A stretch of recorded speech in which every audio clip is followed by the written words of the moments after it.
Sobrang talented niya sa parehong director at scriptwriter. Naniniwala akong gagawa siya ng pangalan para sa kanyang sarili sa industriya ng pelikula. Kung tungkol sa iyong kumpanya, hindi ito kwalipikado. Ito ang backup na plano ni Justin. Hindi na kailangan pang mag-alala ni Arya tungkol sa kanya. Ang taong iyon. Si Direk Frederick Green kaya? Napatingin ang isang reporter sa likuran ng nasa katanghaliang gulang na matandang lalaki at nagulat na sumigaw. Oh my God, hindi ko akalain na hindi magiging agent si Justin at direktang makapasok sa Circle of Directors. Napakaraming mukha ng Aoray ang nawala sa pagkakataong ito. Naisip ni Melinda na ang pag-alis ni Justin sa Aoray ay magiging dead end. Sa huli, naging guro niya si Frederick Green. Ang kanyang karera sa hinaharap ay tiyak na magiging matagumpay. Masyadong mabilis ang pagbabagong ito. Hindi ko talaga maabot. Ang hinaharap na landas ni Arya ay tiyak na magiging mas mahusay kaysa noong siya ay nasa Aoray. Tanggapan ng Pangulo ng Dahwa. Tiningnan ni Allen ang real-time na balita sa website. Nang makita ang walang pakialam na ekspresyon ni Arya, hindi niya maiwasang ipakita ang isang nakakalokong ngiti. Ang mga tagahanga ni Arya ay patuloy na nag-iiwan ng mga komento sa website na nananawagan sa Aoray na palayain si Arya. Inaasahan nila na mabilis na mahanap ni Arya ang kanyang susunod na tahanan at umalis sa isang kumpanya ng basura tulad ng Aoray. Ngunit hindi iyon inisip ni Arya. Ito ang perpektong oras para patuloy na magtrabaho ng magkasama dahil ang media at ang labas ng mundo ay nanonood sa bawat galaw ng Aoray at Melinda, kaya walang pagkakataon na higpitan siya. Naunawaan din ni Allen ang kahulugang ito. Kahit na hindi umalis si Arya sa Aoray ngayon, hindi ito nangangahulugan na wala siyang iniisip tungkol sa hinaharap. Kahit na ang mga reporter ay nakikita na si Arya ay makakahanap ng isang mas mahusay na kumpanya kaysa sa Aoray sa hinaharap. At nakagawa na siya ng mga plano. Masaya rin si Allen para kay Justin. Ang pagpasok sa bilog ng direktor ay maaaring angkop para sa kanya. Isang bagong kapaligiran, isang bagong simula. Marahil ay magkakaroon siya ng pagkakataon na makatrabaho si Director Justin sa hinaharap. Gayon din, ang pagtulong kay Arya na harapin ang imbitasyong makipagtulungan ay kanyang responsibilidad. Natakot si Arya na kailangan niyang magtrabaho ng husto, ngunit masaya siya kahit gaano siya pagod. Matagal lang nagkagulo ang Aoray. Pinapanood ni Walter sina Justin at Arya sa ibaba ng stage. Nang makita niyang ini-escort sila ng mga reporter at bodyguard, napuno ng puot ang kanyang mga mata. Tuluyan na nilang natapakan si Melinda sa ilalim ng kanilang mga paa. Ang pagtapak na ito ang naging dahilan ng pagkahulog ni Melinda sa bangin. Ngunit ganoon ba kadaling umalis ang pinto ng Aoray? Hindi kinaya ni Melinda mag-isa ang ganoong kalaking pakana. Siya ang pinakamatalinong tao sa Aoray. Pagkatapos maglakad palabas ng gate ng Aoray, si Justin ay hindi mapapantayan na nakaka-relax. Arya, I'm really happy to be your manager in this period of time. Hindi man kita matutulungan sa hinaharap, lagi kitang susuportahan mula sa malayo. Iniabot ni Justin ang kanyang kamay na puno ng ngiti. Ibinaba ni Arya ang kanyang mga mata at mumiti. Hinawakan niya ang kamay niya. Ang kanyang boses ay magaan ngunit puno ng init. Ikaw ang pinakamagandang manager na kilala ko. Kung hindi agresibo si Melinda, hindi kita bibitawan. Ang mga salita ni Arya ay pumukaw sa ayaw ng puso ni Justin. Ibinaba niya ang kamay niya at medyo dismayadong sinabi. Naisip ko rin na sasamahan kita sa posisyon ng international superstar. Gusto kong maging manager mo. Ngunit ang taong iyon sa iyong pamilya ay hindi na makapaghintay pa si Shahi. Ang ngiti ni Arya ay napakaamo. Kung may problema, makipag-ugnayan sa akin anumang oras at patuloy kitang papansinin. Pumasok si Justin sa kotse at sinabi niya. Gagawin ko, Direk Justin. Nasanay na si Arya na makitang iniiwan ng mga tao ang isa't isa. Sa oras na ito, dadalhin niya ang lahat ng kanyang mga pagpapala at titingnan ang isa't isa. Kung hindi mo opisyal na i-announce ang iyong pag-alis ngayon, siguradong babalik si Melinda para hanapin ka. Ngunit dapat kang mag-ingat kay Walter. Kung ikukumpara kina Melinda at Maria, mas nakakatakot ang taong ito. Tumango si Arya. Hindi siya kasing yabang ni Melinda. Lahat ay maaaring maging kaaway. Pagtutuunan niya ng pansin ang mga sitwasyong ito. Sa likod niya ay si Allen na patuloy na nagpoprotekta sa kanya. Tara na dali. Magkita-kita tayong muli kapag may pagkakataon. Nakangiting kinaway ni Justin ang kamay kina Arya at Luna at sinara ang pinto. Sa totoo lang, napag-isipan na ni Justin. Kahit na hindi niya iwan si Auray dahil sa mga bagay na ito, hindi siya mananatili sa tabi ni Arya bilang ahente. Dahil may mas handang samahan si Arya sa posisyong iyon sa kanya. Talagang sulit na tulungan siya ng taong iyon. Dapat umalis na rin tayo. Malapit na matapos ang oras ng flight, mahinang paalala ni Luna. Mayroong maraming mga gawa sa Paris na hindi maaaring maantala. Isa pa ay hindi ito kinaya ng katawan ni Arya. Gusto ko siyang puntahan. Naintindihan ni Luna ang ibig sabihin ni Arya. Sige, sumakay ka na sa kotse. Mas mabilis akong magmaneho. Ngumiti si Arya at tumango. Na-miss niya siya. Kahit saglit lang siya makastay, gusto pa rin niya itong makita. Habang nasa daan, ibino-broadcast ng radyo ang acting hall ni Auray ngayon. Hindi na talaga kayang ikot ni Melinda ang mga oras na ito. Sapat na ang mga komentong ito para hindi siya makahinga. Masaya talaga ako ngayon. Marami nang nagawang masama si Melinda noon. Sa wakas ay nakatikim siya ng paghihirap. Napatingin si Arya sa tanawin sa labas ng bintana at inisip ang itsura ni Melinda ngayon. Baka sa mukha niya ang mapang-asar ng ngiti. Ang mga taong tulad ni Melinda ay hindi kailanman aamin ang pagkatalo. Naisip niya na kaya niyang kontrolin ang kapalaran ng lahat. Saan nagpunta si Melinda? Haha, mas gumaan ang pakiramdam ko kapag binabanggit ko ito. Pagkaalis namin, hinarang ng mga reporter si Melinda. Sa dinami-dami ng tao, hindi alam ni Melinda na nabangga siya ng isang reporter. Kinatok niya ang kanyang ulo at ipinadala sa ospital. Galit ka pa rin ba? Biglang tanong ni Arya. Natigilan sandali si Luna sa kanag-react. Inilalabas ni Arya ang galit sa kanya.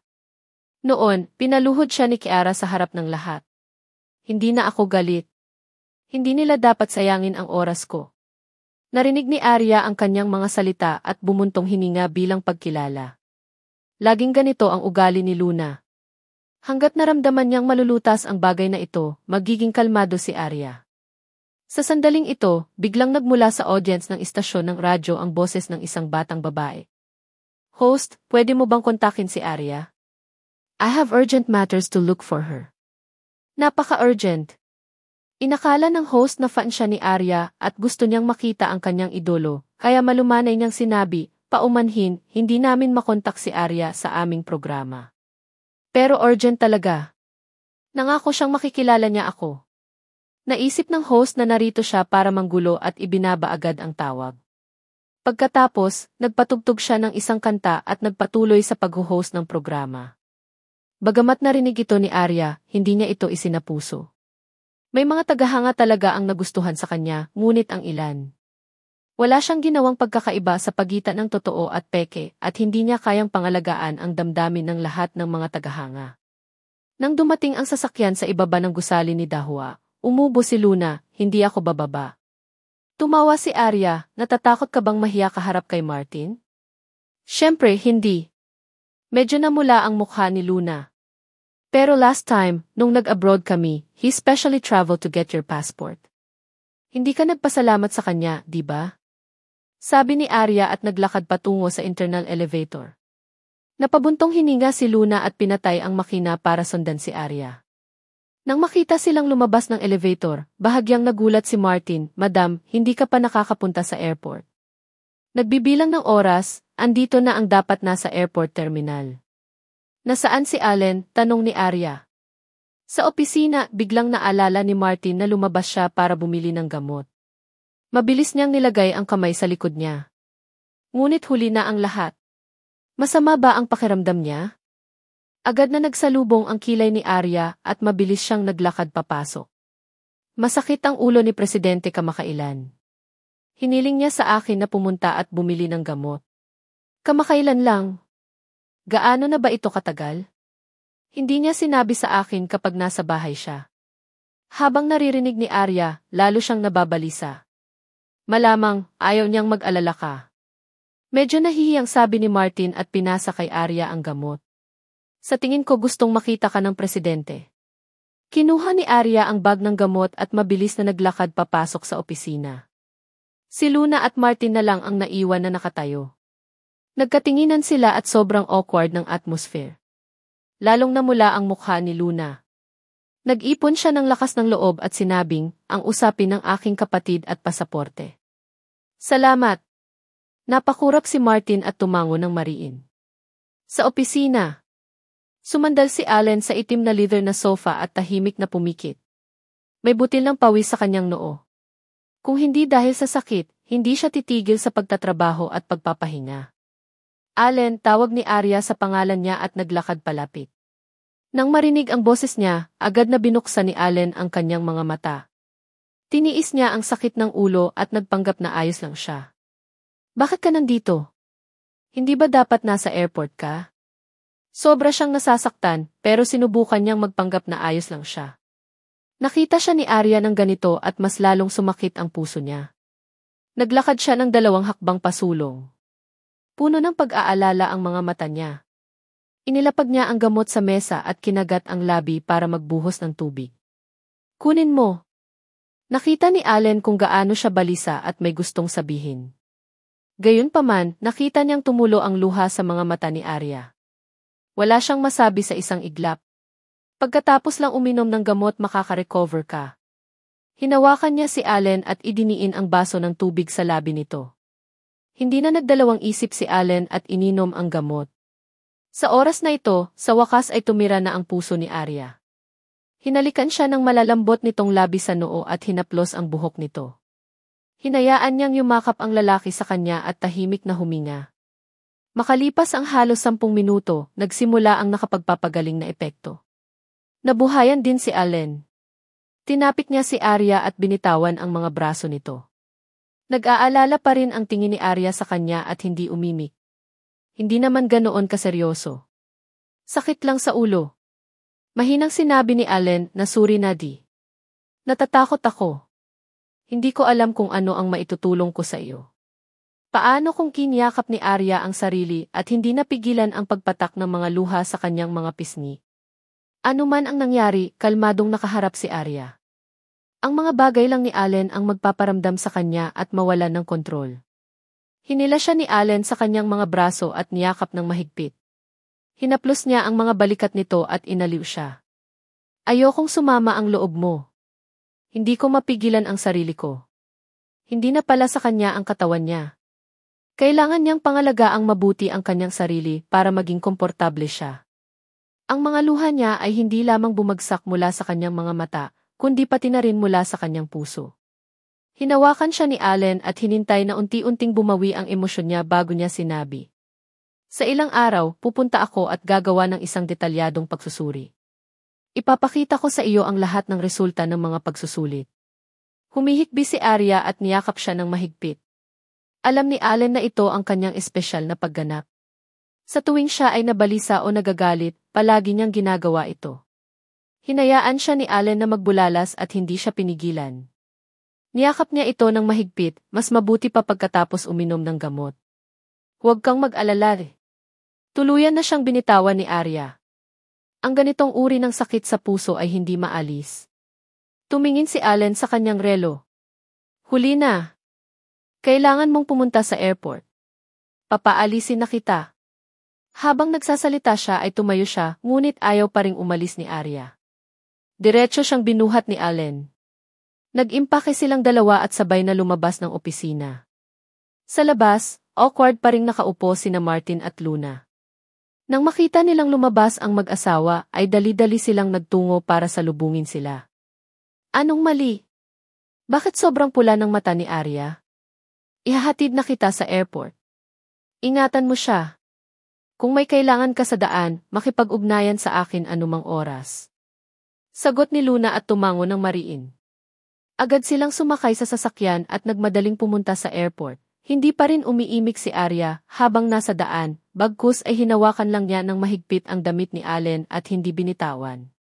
Upang hindi mapansin ng mga reporter, ipinarada ni Allen ang sasakyan sa nakatalagang parking space at ginamit ang kanyang mga mata para sumenyas kay Luna na bumaba ng sasakyan kasama si Arya.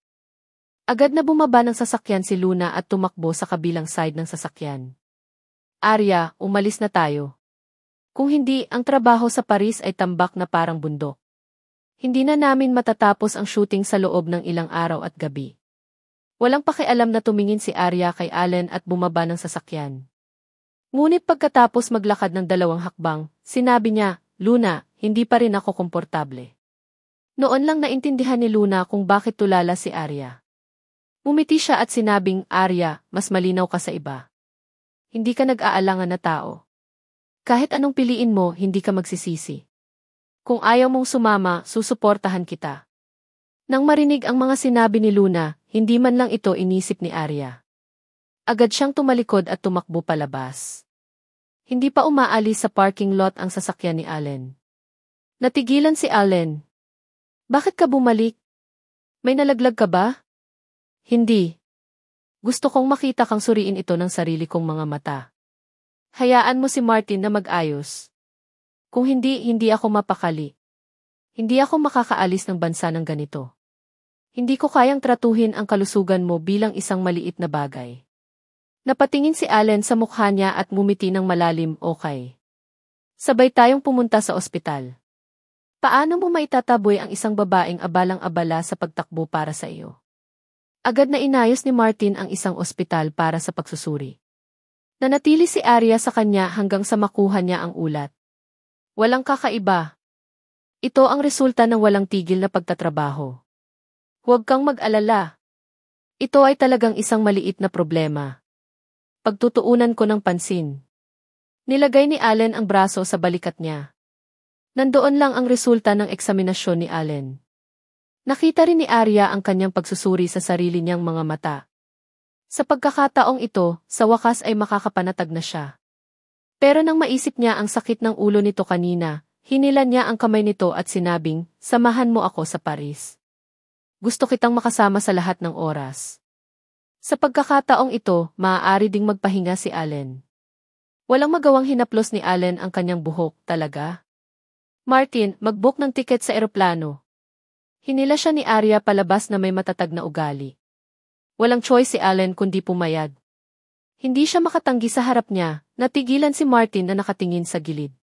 Hindi niya akalain na balang araw ay magkakaroon ng mahigpit na asawa ang kanilang at maging sobrang saya nito. Gayunpaman, ito ay tila napakahusay. Sa mundong ito, si Arya ang tanging babaeng nakapagpasunod kay Allen ng walang kondisyon.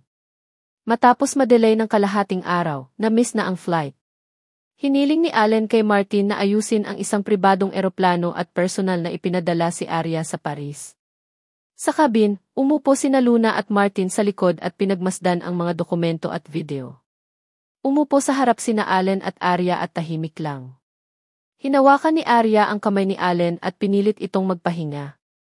Kung ikukumpara dito, iba ang sitwasyon ni Melinda sa ospital. Ang kanyang walang laman na mga mata ay nakatingin sa kisam sa itaas ng kanyang ulo. May mga puting dingding at dekorasyon sa paligid niya.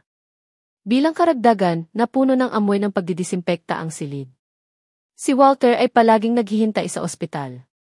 Pagpasok niya na may dalang tubig, nakita niyang nagising siya. Paano na? Masakit pa ba? Kumusta ang sitwasyon sa kumpanya? Hinawakan ni Melinda ang kamay niya at nag-aalalang tanong. Saglit na nag-alinlangan si Walter, ngunit sinabi pa rin niya ang totoo. Galit na galit ang mga direktor. Kapag lumabas ang balita, babagsak ang shares ni Aoray. May mga pulis pa na sangkot sa investigasyon. Pero meron ako. Nagpadala na ng mga tao mula sa legal department para aktibong makipagtulungan. Bagaman ang mga kaso ng kidnapping at murder ay nagdulot ng ilang epekto, wala silang anumang ebidensya. Hindi mo kailangang mag-alala. Kaya lang, marami na sa mga arrangement ang nablow. Maliban kay Arya, naapektuhan ang ibang mga artista ng kumpanya, kasama sina Kiara at Violet. Hindi na ito simpleng laban. Nang marinig ni Melinda ang mga salitang ito, bumagsak ang kanyang buong katawan. Walang tigil ang pag-agos ng kanyang mga luha at tinakpan niya ang kanyang bibig sa sakit. Hindi ko akalain na ang Aoray ay masisira ng mga kamay ko ng ganito. Nagkamali ako. Nagtaas ng kamay si Walter.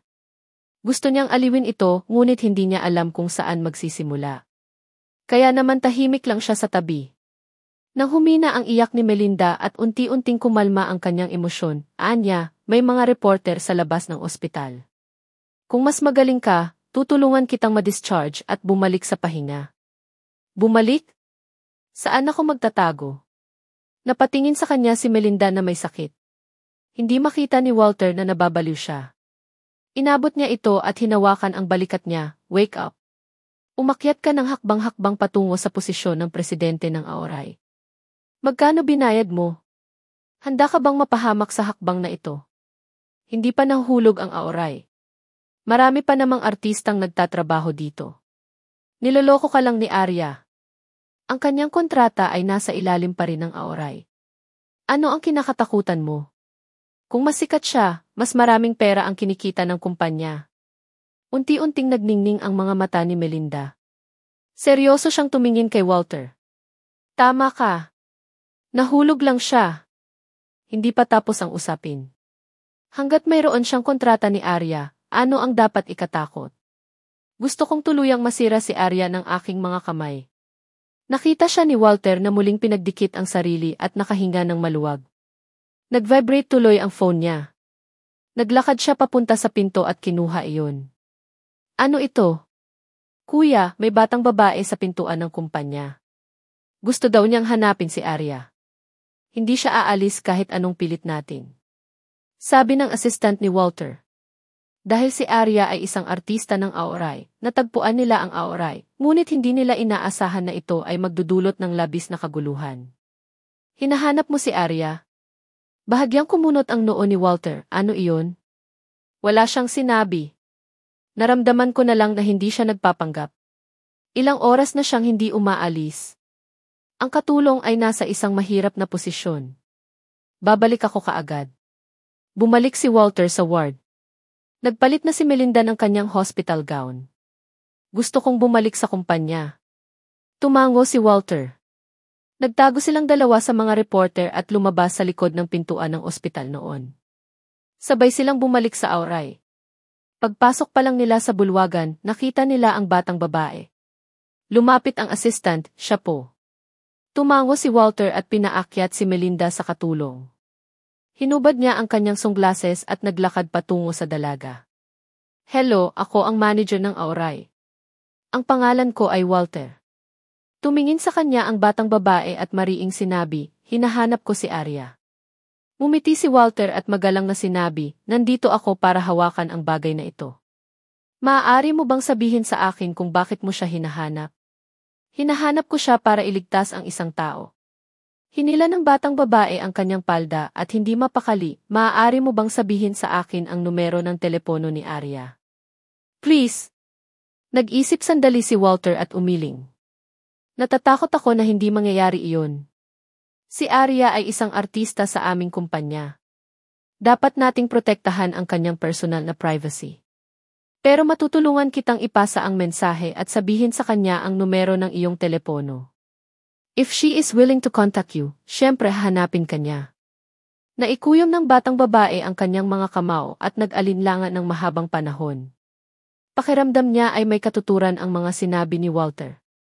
Pagkatapos ng lahat, si Arya ay isang pampublikong bituin at hindi maaaring isapubliko ang kanyang pribadong telepono. Kaya sinabi niya ang lahat. Minsan nangako si Arya na ililigtas niya ang isang tao. Napaka-urgent ng sitwasyon ngayon at kailangan natin siyang mahanap sa lalong madaling panahon. Naghanap ako sa buong radyo at sa lahat ng uri ng lugar, pero hindi ko siya nakontak. Ngayon na siya ay naging isang malaking bituin, napakahirap na makilala siya. Gusto kong sabihin sa kanya na kahit anong mangyari between her and the Parker family, inosente ang taong iyon. Hindi na siya makakabalik sa mga sinabi niya. Habang nagsasalita siya, iiyak na siya sa kaba. Napatingin si Walter sa gilid. Ang taong ito ay maliligtas lamang ni Arya. Mga taong galing sa ospital. Walang paraan. Kung may paraan, hindi ko na kailangang dumaan sa napakaraming problema para mahanap si Arya. Pakisabi sa kanya kung ano ang sasabihin mo. Isinulat ng batang babae ang kanyang contact information sa isang papel at ibinigay ito kay Walter. Tumalikod siya at naglakad palabas ng main gate ng Aoray. Tiningnan ni Walter ang numero. Mabilis siyang naglakad papunta sa elevator at iniligpit ang papel. Siyempre, ayaw niyang ibigay kay Arya. Pamilya Parker. Ang bagay na ito ay naging mas kawili-wili. Inutusan ni Walter ang kanyang katulong na suriin ang materya ni Daniel at hindi nagtagal ay nakagawa siya ng konklusyon. Si Daniel ay may isang maliit na kapatid na babae na may malubhang karamdaman.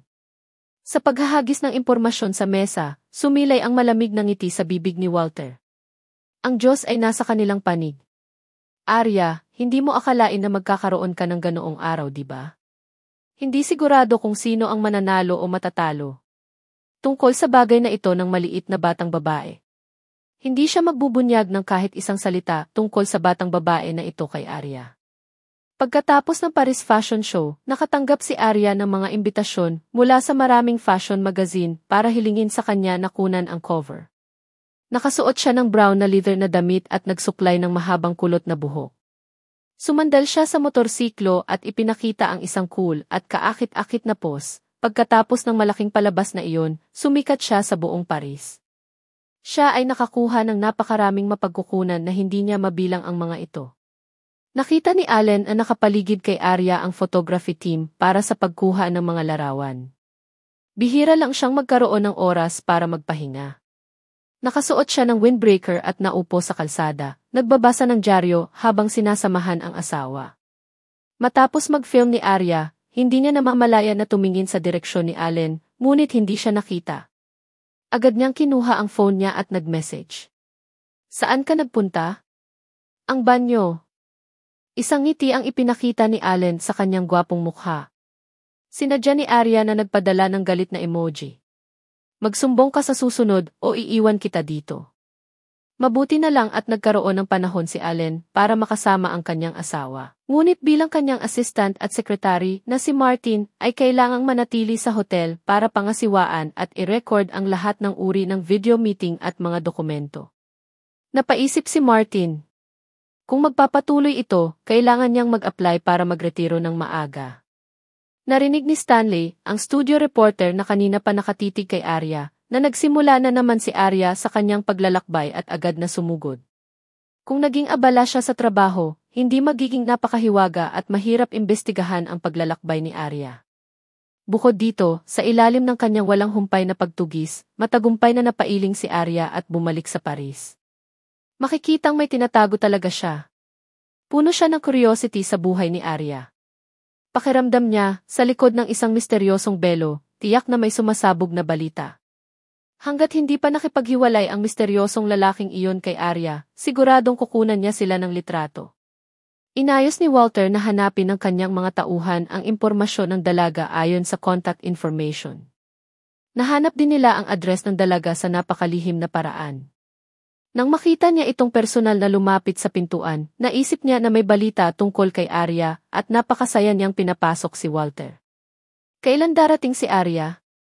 Umubo si Walter at nakangiting sinabi, sa tingin ko masasabi mo muna sa akin ang partikular na sitwasyon ni Luisa. Tumingin sa kanya ang dalaga at hindi siya pinagdudahan.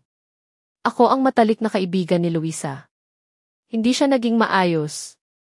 Nang sabay kaming pumunta sa ibang bansa para mag-aral, nalaman naming may leukemia si Luisa. Wala kaming mahanap na angkop na donor. Mamaya, nang hindi na kami makatagal, dinala ng pamilya Parker si Luisa pabalik sa China. Minsan, dinala ni Brother Daniel si Arya para suriin. Sa huli, sila ni Luisa ay matagumpay na naitugma. Napabuntong hininga ang dalaga at kinuyom ang mga daliri. Later, nangyari yung ganyan sa Brilliant. Alam din ni Luisa na si Daniel ang nagpabaya kay Arya, kaya hindi niya binanggit ang tungkol sa donasyon dahil ang pamilyang Parker ang may utang kay Arya. Lagi nang iginiit ni Luisa na binigo ng pamilya Parker si Arya, kaya nahulog siya sa kanila. This time, hinanap ko si Arya kasi wala naman talaga akong choice. Hindi na kinaya ni Luisa. Ginamit ng mga doktor ang lahat ng uri ng pamamaraan, ngunit lahat ng mga ito ay nabigo. Hindi ko kayang panoorin si Luisa na mamatay. Galit na tumingin ang dalaga kay Walter, artista na si Arya sa kumpanya mo. Kaya hinanap ko kayo. Nag-aalala lang siya sa kalagayan ni Luisa at hindi niya alam ang madilim na alon sa entertainment circle. Hindi rin niya alam ang kakilakilabot na relasyon ni Aoray at Arya. Sa palagay ko si Arya ay sumang-ayon dito ng personal pagkatapos ng lahat. Paanong bigla siyang babalik sa kanyang mga sinabi? Siya lang ang makakapagligtas kay Luisa. Matapos marinig ni Walter ang mga salitang ito, natahimik siya sandali at pagkatapos ay sinabing, gaano kalubha ang sitwasyon. Sabi ng doktor, hindi na kaya ng katawan ni Luisa. Payat na payat siya at mahina na rin ang resistensya niya. Araw-araw siyang umiinom ng gamot pero siya, humihikbi ang dalaga habang nagsasalita siya sa kalagitnaan. Napalingon si Walter at mahinang sinabi. Actually, nasabi ko na kay Arya ang tungkol dito. Pero parang gusto niyang umiwas. Nagsend ako ng message pero hindi siya nagre-reply. Kasalukuyang nagsushooting siya sa Paris at hindi ko siya makontak. Gulat na napatingin ang dalaga kay Walter. Matagal bago niya iniyuko ang kanyang ulo na para bang tinatanggap ang katotohanan. Naiintindihan ko. Salamat. Tumayo si Walter at umalis na nakayuko. Hindi niya pinalampas ang puot sa mga mata ng dalaga. Sa kanyang opinyon, si Arya ay dapat na tulad ng isang babaeng artista sa entertainment circle na umasa sa mga pamamaraan upang makarating sa tuktok. Sa ibabaw, siya ay mukhang maliwanag at maganda, ngunit sa dilim, siya ay marumi. Hindi niya malalaman na hindi sinabi ni Walter kay Arya ang tungkol sa bagay na ito. Kahit na ito ay may kinalaman sa isang buhay, siya ay palaging walang prinsipyo upang maghiganti kay Arya. Maraming beses na niyang ginawa ang ganitong uri ng lihim na pag-udyo. Masyadong abala ang gabi sa Paris. Ngunit sa Manoervilla na malayo sa lungsod, naghahanda si Arya ng hapunan para sa lalaking mahal niya. Upang hayaan siyang makapagpahinga ng mabuti at masiyahan sa pambihirang bakasyon na ito, hiniling niya sa kanya na magtrabaho ng hindi higit sa 2 oras sa isang araw at magpahinga sa ibang mga oras. Hindi inaasahan ni Allen na balang araw ay mabubuhay siya ng ganito kasaya sa ilalim ng pangangalaga ng iba. Nang makitang abala si Arya para sa kanya at marinig ang kahilingan nito na magpahinga siya sa oras at kumain sa oras, ang ganoong uri ng kaligayahan ay hindi may larawan. Pagkatapos ng matamis na hapunan, sumandal silang dalawa sa sofa para enjoy ang night view. Humiga si Allen sa kandungan ni Arya at tiningnan ang maamo nitong balat. Ibinaba ni Arya ang kanyang mga mata at marahang hinawakan ang kanyang mukha. Seryosong sabi niya, ayokong makita kang nahihirapan ulit. Hindi ko talaga kaya. Pangako ko. Hinawakan ni Allen ang kamay niya. Hindi niya kayang makita itong umiiyak para sa kanya. Hindi ka na makakapagtago sa opisina ng mag-isa. Umupo si Allen at marahang hinila si Arya sa kanyang mga bisig. Seryosong saad niya. Hindi ko nahahayaang mag-alala ka pa sa akin. Pangako ko. Kasama si Arya, nagkaroon ng bagong liwanag ang kanyang buhay. Hindi niya bibitawan ang kamay nito sa buhay na ito. Napakasarap talaga ng pakiramdam na ito na inaalagaan ng iba. Niyakap ni Arya ang sarili at isinandal ang ulo sa dibdib nito. Huminga siya ng malalim at naramdaman ang kakaibang amoy ng lalaking ito, Allen. Nandito na ako. Si Allen ay maaaring maging hari ng entertainment industry at maaari ding maging kanyang pinakamalapit na asawa. Handa niyang itapon ang kanyang baluti sa kanyang harapan at isuko ang kanyang mabangis na aura sa mga tagalabas. Handa siyang magpakita ng kahinaan sa kanya at alagaan ng kanyang pangangalaga. Sa pagitan nila, walang malakas na tao, walang tagumpay o pagkatalo. Ang pagiging mahal ay hindi nangangahulugan ng pag-amin ng pagkatalo. Pagkatapos mag-film ng schedule bukas, uuwi na tayo. Bahagyang kumunot ang noo ni Allen, I'm afraid not. Makikinig ako sa iyo at magpapahinga dito sa mga susunod na araw. Alam mo ba kung gaano karaming mga big shot ang nag-imbita sa iyo na makipagtulungan mula nang ipahayag ang gutit advertisement? Ang mga pagkakataong ito ay napakahalaga sa iyo. Hindi mo sila pwedeng pabayaan. Nagpout si Arya, kung gayon ikaw. Medyo pagod lang ako, walang sakit. Napapikit si Arya. Siya ay isinasaalang-alang dahil ang mga pagkakataong ito ay talagang napakabihirang. Kung namimiss niya ang mga ito, hindi niya alam kung kailan niya ito muling makukuha. Kung gayon, sumunod ka sa akin at magpahinga ng 2 pang araw. Naiintindihan. Ngumiti si Allen at hinaplos ang mahabang buhok ni Arya. Pakikinggan kita sa bahay at sa labas. Mas hinigpitan niya ang pagkakayakap sa babae. Kahit anong mangyari, lagi silang umaasa sa isa't isa, walang ibang sinabi si Arya. Isinandal niya ang sarili sa dibdib ni Allen at natagpuan ang pinakakomportableng posisyon para makatulog. Sapat na ang trabaho sa araw na ito para mapagod siya. Bawat hakbang niya ngayon ay mas malapit sa posisyon ng isang international superstar. Inaasahan niya na ang kalsada sa hinaharap ay magiging mas malawak at mas malawak. Gayunpaman, nagpatuloy si Walter. Kung ikukumpara sa init at kapayapaan dito, sobrang abala sina Martin at Luna, kaya nakaramdam sila ng pagod at pagkahilo.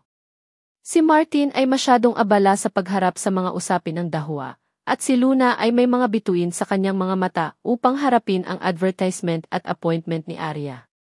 Gayunpaman, paminsan-minsan ay nakikita niya si Martin sa tabi niya, at walang kamalay-malay na nagsiwalat ng isang ngiti sa pag-ibig. Hindi niya ito namalayan. Inangat muli ni Martin ang ulo at nakita ang mga mata ni Luna. Hindi niya maiwasang magkaroon ng goosebumps sa buong katawan. Bakit ka nakatingin sa akin? Namula si Luna at biglang umiling para itanggi ito. Martin, hindi mo ba kayang ikumpara ang iji mo sa V mo? Bakit kailangan mong magtanong? Saka wala ka ba talagang nararamdaman? Napaawang ang labi ni Luna. Napakagulo ng kanyang mga iniisip. Sa huli, bigla niyang napagtanto na ang mapag-isa kay Martin ng ganito ay ang Diyos na ang nag-aalaga sa kanya. Paano siya hihingi ng higit pa? Napatahimik naman si Luna. Nang titingin pa sana siya sa susunod na kontrata, nakita niyang itinulak pababa ang mga dokumentong inilagay niya sa mesa. Pagkatapos, direktang lumipat si Martin upang magtrabaho sa tapat niya. Ikaw, bakit ka nandito? Lumapit ka. Hindi ba mas convenient para sa iyo na tumingin? Nagulat si Luna. Malakas ang tibok ng puso niya. Mukha namang walang nangyari si Martin. Nasa harap mismo ni Luna ang gwapo niyang mukha. Bigla niyang hindi alam ang gagawin. Talagang hinahayaan lang siya ni Martin na makita. Ito ay masyadong gumagalaw. Kinurot ni Luna ang sarili sa ilalim ng mesa at pinag-isipan kung itatapon niya ang sarili. Hindi ba mas maganda ito? Kung hindi, bakit hindi mo ibinaling ang iyong ulo upang tumingin sa akin? Hindi ba masakit ang leeg mo? Mahinahong sabi ni Martin. Sa sandaling ito, lubos na naunawaan ni Luna. Hindi niya alam kung bakit ito nakatingin sa kanya. Itong tanga. Binuhat ni Luna ang lahat ng kontrata at umupo kung saan nakaupo si Martin. Hindi siya dapat mag-ilusyon. Sa napakalaking blockhead, mahihimatay siya sa galit maya-maya. Nakita ni Martin na nalubog siya sa mga kontratang iyon at natural na tumaas ang sulok ng bibig nito. Puno ng ngiti ang gwapo niyang mukha. Mula sa anggulong ito, ang cute niya. Nang sumunod na linggo, tumakbo si Arya sa mga pangunahing studio at kumuha ng mga larawan ng mga pabalat ng ilang pangunahing magasin, sunod-sunod na paglalakbay. Dahil sikat na siya sa industriya ng fashion sa Paris, napansin din ng maraming international director ang kaakit-akit na mukha ng Oriental na ito. Gayunpaman, hindi na talaga kayang manatili pa ni Allen. Kailangan niyang bumalik at pangasiwaan ang mga gawain ng kumpanya ng maaga. Nang matapos ni Arya ang kanyang araw ng paglalakbay at bumalik sa Manor, naiimpake na ni Allen ang kanyang mga bagahe. Nang makitang nakapagpahinga na siya ng ilang araw at medyo gumaling na ang kanyang katawan at isipan, nakatitiyak si Arya. Pinanood niya itong pumasok sa kotse at hindi niya napigilang magmadaling yakapin siya at halikan. Maaari akong bumalik sa lalong madaling panahon at hintayin ako sa bahay. Niyakap siya ni Arya at ngumiti ng malumanay, hintayin mo ako. Hinalikan siya ni Allen sa noo. Kailangan mong alagaan ang iyong sarili. Huwag kang mag-alala. Lumalim ang ngiti ni Arya. Muli silang naghalikan ng matamis, nagtatagal hanggang sa halos hindi na sila makahinga. Noon lang sila nag-aatubili na bumitaw sa isa't isa. Malalim at tahimik ang gabi. Walang nakapansin na may mga taong nakahiga sa mataas na pader sa di kalayuan at kumukuha ng mga larawan. Napakalayo ng distansya at hindi maganda ang liwanag, kaya hindi niya makuhanan ng litrato ang mukha ng lalaking iyon. Gayunpaman, talagang naghalikan sila. Sa kahalata naman na sobrang close sila sa isa't isa. Kampante namang ngumiti si Stanley nang makita ang eksena. Matagal na niyang sinusubaybayan ang mga ito, at sa wakas ay may nahanap na rin siya. Talagang may tinatagong lalaki si Arya. Maghintay at tingnan lamang. Sa lalong madaling panahon, ang iyong tunay na mukha ay malalaman ng lahat. Matapos paalisin si Allen, tumingin si Arya sa bakanting kwarto at ang upuan na inuupuan ni Allen. Bigla siyang nakaramdam ng kaba sa kanyang puso. Hindi niya maitago ang kanyang nararamdaman. Siya ay nawala dahil sa kanyang pag-alis. Ilang minuto pa lang ay pinaalis na niya ito at namimiss na niya ito. Para sa posisyon ng isang internasyonal na superstar, kailangan niyang tiisin ito. Ang karanasang natamo niya rito ay isang bagay na hindi niya mabawi sa kanyang pag-uwi. Kailangan niya ng pagkakataon at yugto dito. Si Luna rin ang nadismaya gaya ni Arya. Nagalit man siya sa mababang ET ni Martin ng paulit-ulit, ngunit nang hindi niya ito makita ngayon, nakaramdam siya ng kakilakilabot. Huwag mo nang isipin pa. Tapusin ang iyong paglalakbay ng mas maaga at bumalik upang samahan siya. Inalo ni Luna si Arya, natatakot na baka masira ang kanyang kalooban at maapektuhan ang shooting bukas. Taos-pusong nagpahayag ng pasasalamat si Arya. Ikaw din, Mi. Biglang umubo si Luna. Hindi ko maintindihan ang sinasabi mo. Ang kanyang mga iniisip ay nakasulat sa kanyang mukha at naiintindihan ng lahat. Umiti si Arya at pumasok sa kwarto. Sa panahong ito, napakaraming bagay ang nangyari sa Aoray. Lahat ng netizens gustong manood ng palabas. Ngunit unti-unting napukaw ang atensyon ng lahat ng iba pang balita. Walang nagbigay pansin sa recording na nakabitin sa hot search list. Ibinaba ni Melinda ang kanyang katawan at patuloy na lumahok sa iba't ibang mga laro ng alak upang mailigtas ang sitwasyon. Ang sitwasyon sa Aoray ay sa wakas ay bumuti, ngunit sa katotohanan, ang lahat ay dahil si Arya ay nasa Aoray pa rin. Hindi na natili si Walter sa tabi ni Melinda dahil matagal niyang inusisa si Luisa at ang babaeng iyon. Pero pawang peke ang sinabi niya sa babaeng iyon. Ginamit niya ang kanyang identity bilang manager ng Aoray para hindi maintindihan ng dalaga si Arya. Tinulungan pa niya si Arya at binigyan ng maraming pera ang babaeng iyon. Sana maintindihan mo na si Arya ay kasalukuyang nasa kalagitnaan ng kanyang career advancement. Hindi siya maaaring magkaroon ng anumang mga problema sa kanyang katawan, kalimutan ang tungkol sa pagbibigay ng kanyang mga organo. Pero nangako siya. Ngayon ay babalik na siya sa kanyang salita. Napatingin ang dalaga kay Walter nang may galit. Lily, wala na tayong magagawa. Hindi maaaring isuko ni Arya ang magandang pagkakataong ito. Hindi rin niya kayang bayaran ang breach of contract. Binira ang kontrata. Hindi ko alam yan. Ang alam ko lang ay sinungaling si Arya. Napaatras si Lily ng 2 hakbang. Puno ng puot ang mga mata niya. Hindi ko kailangan ng pera mo. Ang mga bagay ay naging ganito dahil bumalik si Arya sa kanyang salita. Ibinigay niya ang buhay para sa pera. Nagkunwaring walang magawa si Walter na para bang gusto niya silang tulungan, ngunit hindi niya madala si Arya. Nang umalis siya sa apartment ni Lily na may pagkabalisa, ipinakita niya ang isang kampante na pagngisi. Sa mundong ito, may isa pang kaaway si Arya. Dumiretso si Lily sa ward ni Luisa at nakita niyang nanonood pa rin siya ng movie ni Arya. Hindi niya maiwasang umakyat at hilahin siya. Sapat na tumigil sa panonood. Hindi siya darating para iligtas ka kahit anong tingin mo sa kanya. Wala siyang pinagkaiba kay Caroline, ang uri ng babae na ginagawa ang lahat para sa pera. Bumuntong hininga si Luisa at ibinaba ang kanyang phone. Tumingin siya kay Lily at sinabing, bakit mo paulit-ulit na sinasabi yan tungkol kay Arya kamakailan? Anong nangyari? Masasabi lang ni Lily sa kanya ang tungkol sa kamakailang pagkikita nila ni Walter. Pumunta ako sa Aoray at ginamit nila ang pera para paalisin ako. Iniwasan daw ako ni Arya. Para sa kanyang acting career at katawan, imposibleng maibigay niya ang kanyang bone marrow. Pero alam kong kontrabida siya. Noon lang natauhan si Luisa, paano ka makakapunta sa Aoray? Sa ngayon, ang ihisi ng Aoray at Arya ay nagkakaproblema. Gusto talaga nilang ikulong si Arya. Kung gagawin mo ito, baka maapektuhan siya. So ano? Hindi kaya sinasadya nilang magsinungaling sa akin? Tumango si Luisa, Gavy not. Anumang bagay ay maaaring mangyari sa entertainment circle. Hindi ba't ang aking kapatid ay isang buhay na halimbawa? Nang marinig niya iyon ay tila may naintindihan si Lily. Mula umpisa hanggang dulo, hindi sumagot si Arya. At si Walter lang ang nakipag-ugnayan sa kanya. Pwede bang? Sinabi niya kay Arya. Baka naman sinabi niya sa kanya? Hinawakan ni Luisa ang kamay ni Lily at seryosong tumingin sa mga mata nito. Hindi Arya ang sakit ko. Kung nailigtas man niya ako o hindi, wala akong karapatang sisihin siya. Ikaw ang matalik kong kaibigan.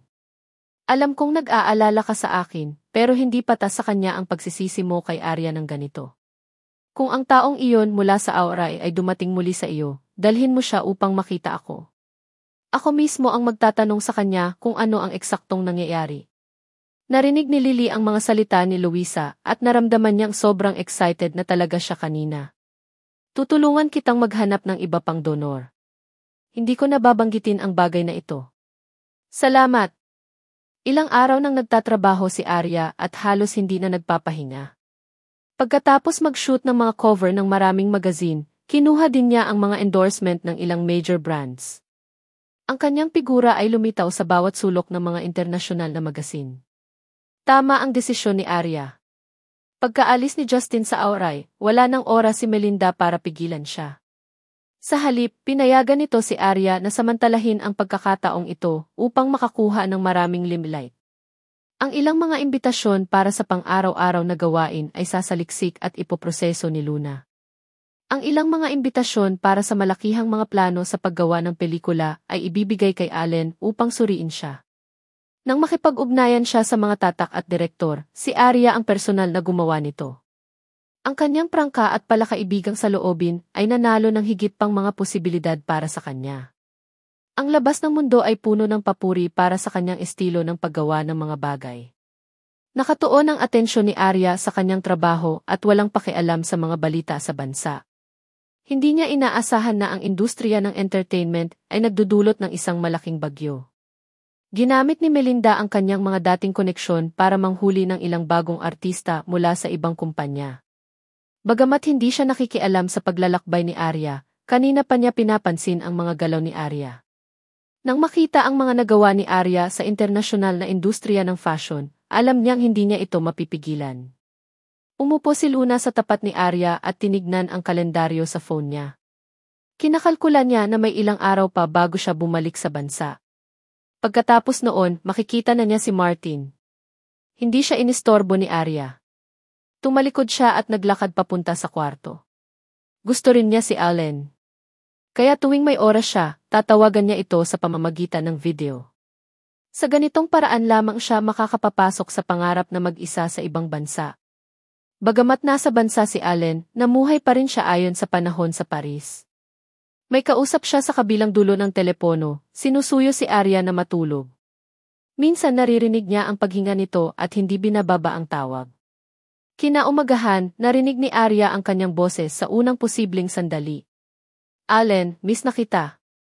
Nagtago si Arya sa ilalim ng kumot at umarte na parang layaw na bata. May 3 araw ka pa. Kumapit ka lang ng konti. Matigas na sabi ni Arya, kaya kong kumapit. Pero mahirap talaga di. Pero wala pang 1 linggo na lang kami naghiwalay. Sabi ni Allen na may mapait na ngiti. Wala pang 1 linggo lang naghiwalay? Nagganga ang ngipin ni Arya. O baka hindi mo ako iniisip di. Noong pinaalis mo ako, hindi ko ba iniwan ang lahat ng dapat iwanan? Ikaw, G. Namula ang mukha ni Arya, hintayin mo akong bumalik. Bumagsak ang tingin ni Allen sa singsing na pangkasal sa kanyang kamay at ang kanyang boses ay lubhang kaakit-akit, hihintayin kita hanggang sa dulo ng mundo. Kailangan pa nilang protektahan ang isa't isa habang buhay. Ilang araw lang kaya niyang maghintay. Ang puso ni Arya ay nabalot ng kanyang pagmamahal. Habang iniisip niya ang lalaking ito sa tabi niya, kahit anong mangyari, naniniwala siyang makakaligtas siya. Matapos makipag-ugnayan muli ni Walter kay Lily, agad namang nagpadala si Lily ng isang tao sa ospital para iuwi si Luisa. At nang hindi alam, muling pumasok si Walter sa apartment ni Lily na may paghingi ng tawad at kasinungalingan na ginawa niya. Babalik ka agad si Arya. Umaasa siya na hihilingin ko sa iyo na huwag sabihin sa sinuman ang tungkol kay Luisa, lalo na ang media at mga mamamahayag. Kung hindi, magkakaroon ito ng malaking epekto sa kanyang kasalukuyang kalagayan. Napakurap si Lily. Pagkatapos ng sinabi ni Luisa noong nakaraan, nag-alinlangan siya kay Walter. Hindi na ako umaasa sa kanya, but as the public figure, she will be responsible for her words and actions.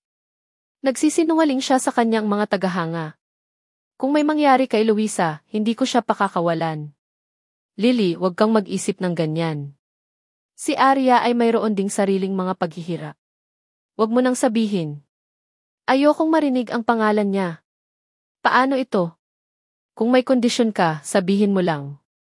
Siguradong mabubusog ka ni Arya. Ganun ba? Ano pa ang sinabi niya? Sinadya siyang linlangin ni Lily. Tiningnan ni Walter ang ekspresyon ni Lily at makahulugang sinabi niya na ang buhay o kamatayan ni Luisa ay walang kinalaman sa kanya. Hindi niya isusuko ang kanyang kinabukasan. Hindi niya ibibigay ang bone marrow niya sa kapatid ni Daniel. Gusto niyang mamatay ang lahat ng pamilya Parker. Sinabi ba talaga niya iyon? Sinubukan ko ang lahat para pigilan siya, pero ibinuka ni Walter ang kanyang mga kamay na nagpapahiwatig na wala siyang kapangyarihan. Si Luisa ay orihinal na nakatayo sa pintuan at malinaw na narinig ang mga bagay na ito. Inalalayan siya ng kasambahay at pumasok. Tumingin siya kay Walter at nagtanong, sinabi ba talaga ni Arya iyon? Sandaling natigilan si Walter. Hindi niya inaasahan na nandito si Luisa. Hindi niya nakita si Luisa at ang alam lang niya ay nakahiga ito sa kama. Inisip niya noong una na hindi siya magkakaroon ng pagkakataong makita ang babaeng ito na sinasaktan ng karamdaman. Kaya, hindi siya naghanap ng masyadong maraming impormasyon tungkol kay Luisa. Ngayong tiningnan siya ng ganoon ni Luisa, bigla niyang hindi masabi kung bakit ito galit na galit. Dahil ba sa gumawa siya ng kasinungalingan? Pinilit ni Walter na maging kalmado. Basta iginiit niya na si Arya ang nagsabi ng mga katagang iyon, hindi sila makapag-alinlangan, bakit ako magsisinungaling sa iyo? Talagang orihinal na mga salita ito ni Arya. Napatingin sa kanya si Luisa. Unti-unting lumalabo ang liwanag sa kanyang mga mata. Gumaling siya ng isang salita mula sa kanyang maputlang labi, sinungaling. Kaya mo bang managot sa sinabi mo? Ikaw ang manager ng Auray. Ipinagbawal ng Auray si Arya. Hindi ka ba kasali sa mga bagay na yan? Hindi habol ni Lily sa mga bituin. Hindi niya naiintindihan ang mga maruruming bagay sa entertainment industry. Pero hindi ibig sabihin na hindi ako malinaw sa mga bagay na ito. Sa ngayon, nasa hot search list pa rin ang recording ni Melinda na nag-frame kay Arya.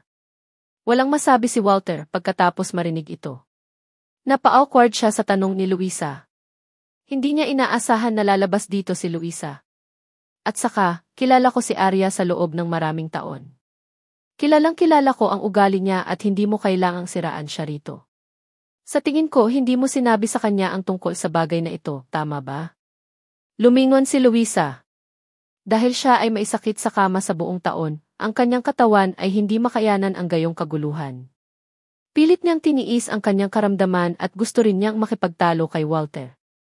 Ayaw niyang makita ang kanyang idolo na nagustuhan at pinaniniwala ang sinisiraan ng ganito. Pwede ka nang umalis?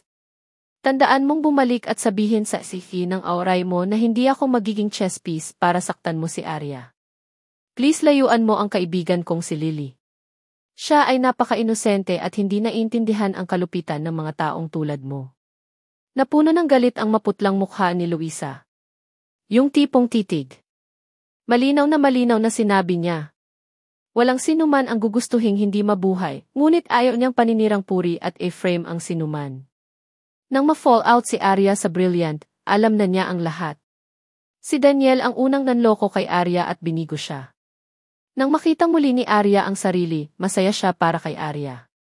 Habang nagpumilit pa rin si Arya na umarte sa screen, para bang may pag-asa siyang mabuhay. Itinuring niya si Arya bilang kanyang idolo at layunin. Paulit-ulit niyang pinapanood ang laro ni Arya. Sa kanyang puso, kayang bigyan siya ni Arya ng walang katapusang lakas at tapang. Pinayagan siya nitong umiti at humarap pa sa mga doktor at nurse sa ward. Pinayagan siya nitong maniwala na may bagong posibilidad sa kanyang buhay. Ibinaba ni Walter ang kanyang ulo. Siya ay tinuruan ng leksyon ng isang batang babae ngayon. Wala na siyang mukha para manatili pa. Tumalikod si Walter at umalis sa apartment ni Lily, ngunit may kung anong bagay sa kanyang mga mata na hindi nakikita ng sinuman.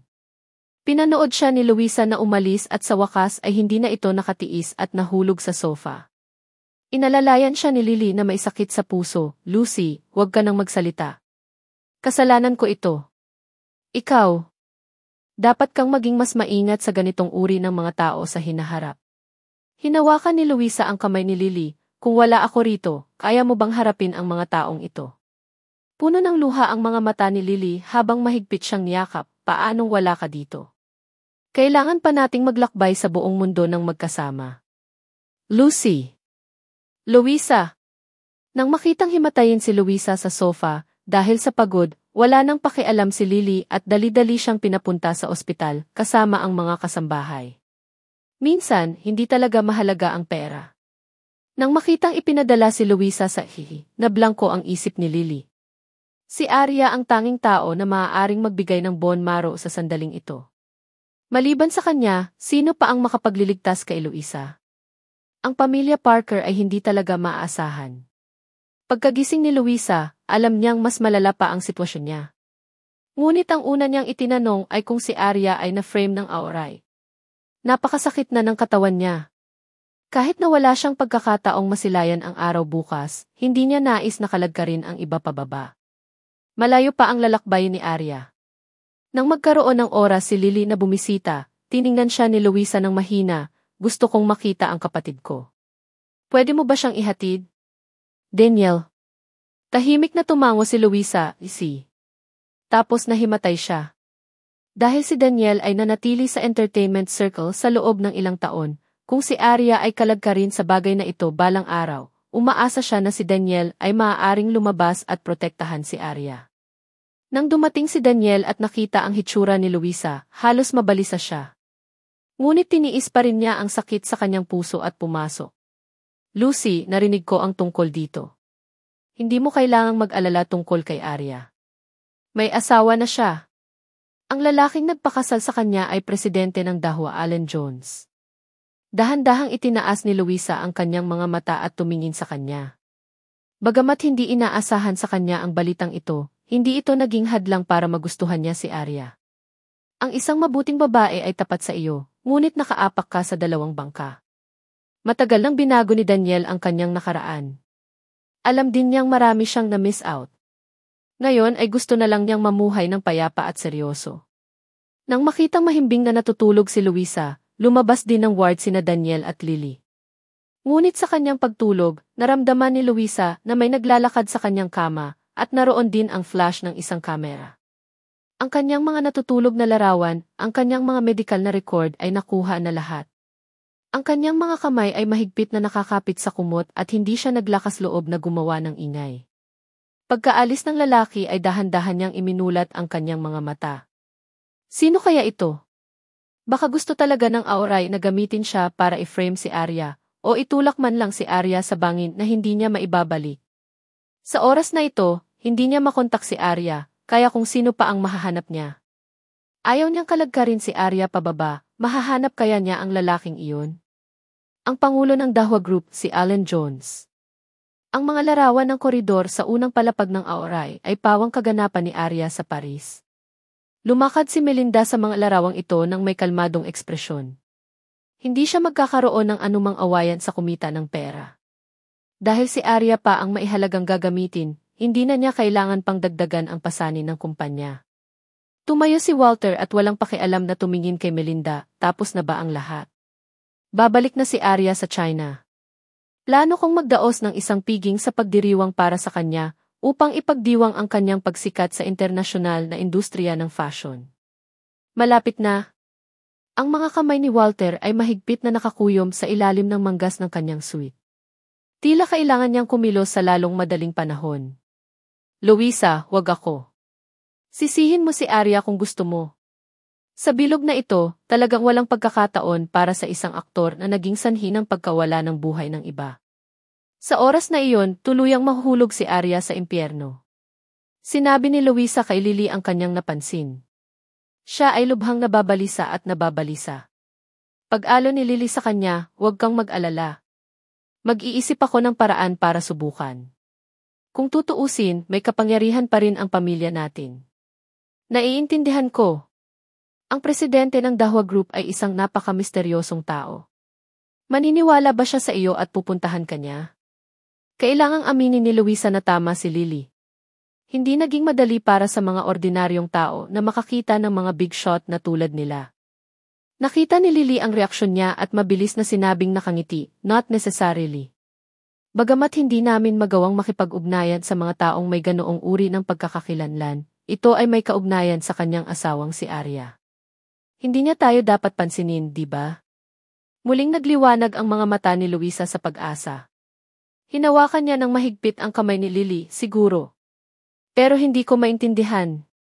Dahil napangasawa na ni Arya ang isang magaling na lalaki, bakit niya piniling lihim na magpakasal? Kung isa publiko ang kanilang relasyon, paano maglalakas loob ang Aoray na ibuli siya? Bahagyang umiti si Luisa. Naintindihan niya ang karakter ni Arya, ito ang espesyal na katangian ni Arya. Naniniwala ako sa pinili niya, kaya kailangan nating ilihim ito sa kanya. Hindi namin masasabi kahit kanino. Huwag kang mag-alala. Hindi ko sasabihin kahit kanino. Tinapik ni Lily ang balikat niya. Bagamat napakakomplikado ng entertainment circle na ito at hindi niya alam kung sino ang dapat pagkatiwalaan, dahil labis ang paghanga ni Luisa kay Arya, tatayo rin siya sa panig ni Arya. Baka parang teleserye lang. Kapag nabunyag ang katotohanan, tatakutin ng asawa ni Arya ang lahat. Alam ni Lily na lumalala ang sakit ni Luisa. Agad siyang bumalik upang tanungin ang kanyang ama, umaasang makilala si Allen sa pangalan ng kumpanya ng kanyang ama.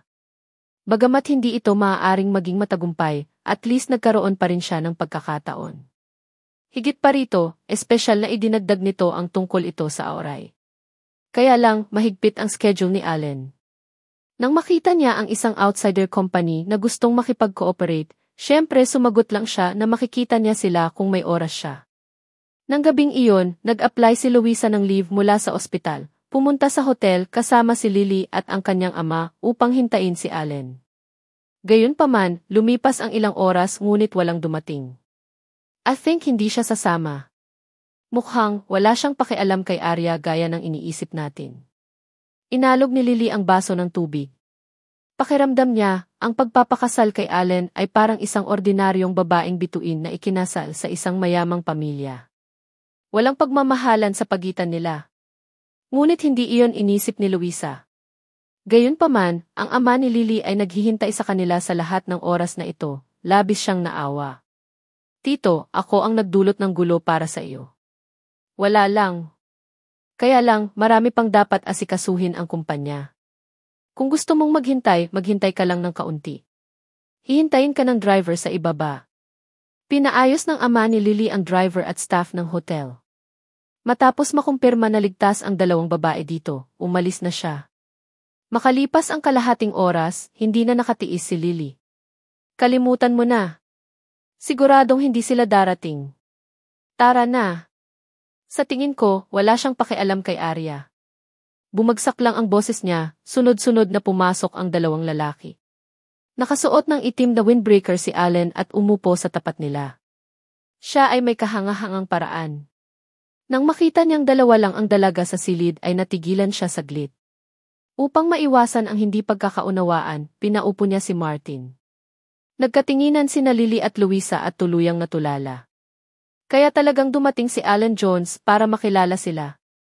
Alam ni Luisa na hindi siya mag-aaksaya ng oras at nagmamadaling sinabi, gusto ka naming makita dahil sa problema ni Arya.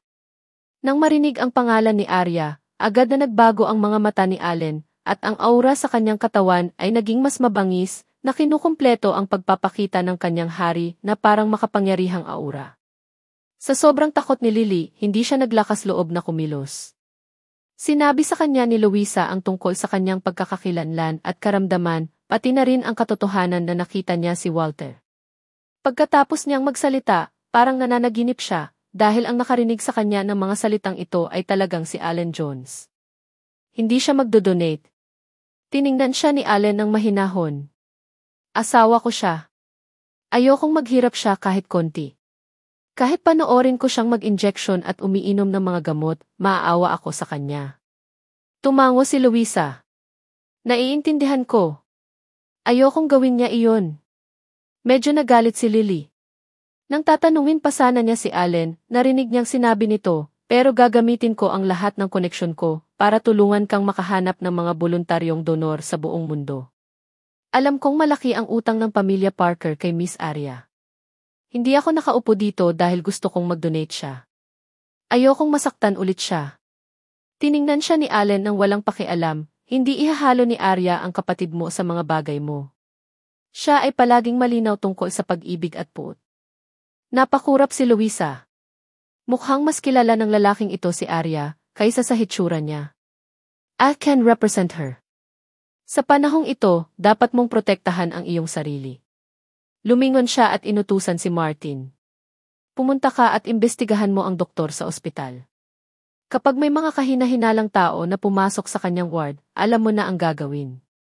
Kung makuha ni Walter ang gusto niya, pupunta ka sa Human Resources Department para pangasiwaan ang mga pamamaraan ng pagpaparehistro. Agad namang tumango si Martin. Say. Ngayon lang napagtanto ni Lily at Luisa kung ano ang tunay na hari. Inilarawan ng mga tao sa labas si Allen bilang malamig at walang awa. Siya ay mabilis at mapagpasyahan. Tama sila. Inalalayan ni Lily si Luisa palabas ng hotel at hindi na naglakas loob na tingnan si Allen. Bumulong siya sa tenga ni Luisa, paano magpakasal si Arya sa isang malamig na lalaki. Hindi ba siya natatakot? Natatakot. Napangiti si Luisa, I think Allen loves Arya very much. Kung hindi siya pupunta sa amin. At least, may nakita akong mas sincere kaysa sa kapatid ko sa mga mata niya. Kahit ano, nasabi na namin sa kanya ang lahat. Makakaasa ka. Hindi ko lang alam kung mamamatay si Walter ng malungkot. Ang taong nasaktan niya ngayon ay ang asawa ni Allen Jones. Pinaalis sila ni Martin. Nang marinig niya ang mga salitang ito ay napakalma niya. Napakaganda ng relasyon ng kanilang CE at ng kanyang asawa. Hanggat nagkakaintindihan sila, hindi na nila kailangang magpakitang gilas sa publiko. Para naman kay Walter na naglalaro sa likod nila. Nadama ni Martin na kung talagang ipinakita ng kanilang sihi ang kanyang kapangyarihan, ang mga kahihinatnan ay hindi kung ano ang maaaring dalhin ng karaniwang tao. Kung alam ni Arya ang bagay na ito, maiintindihan din niya na napakadelikado ng mga kilos ni Walter. Bilang subordinate ni Melinda, wala siyang ibang pagpipilian. Kung ang sakit ni Luisa ay ginamit upang i-hype ito, hindi ito makakaapekto sa Arya.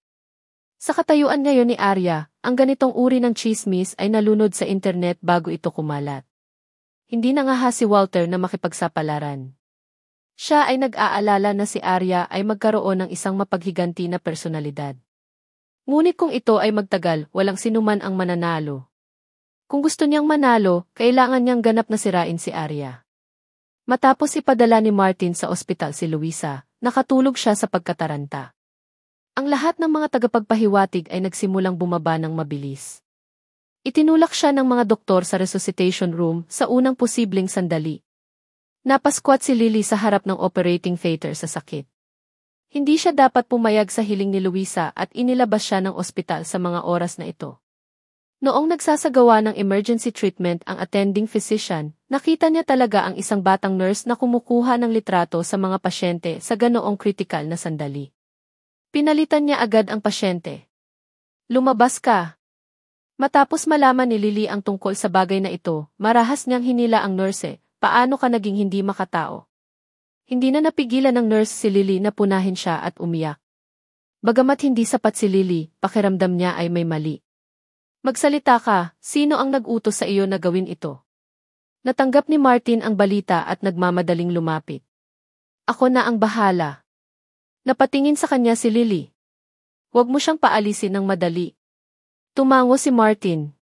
Hinila niya ang hindi makataong nurse sa opisina. Pagkatapos magtanong, nakuha niya ang talaan ng telepono ng pakikipag-usap nila ni Walter, ang larawan sa kanyang telepono, at ang pag-record ng pag-amin niya na bibigyan siya ni Walter ng isang halaga ng pera. Maaari mong ipagpatuloy ang pagpapadala ng mga larawang ito sa kanya. Pero hindi mo masasabi kung ano ang nakita namin ngayong gabi, kung hindi tatawag ako ng pulis.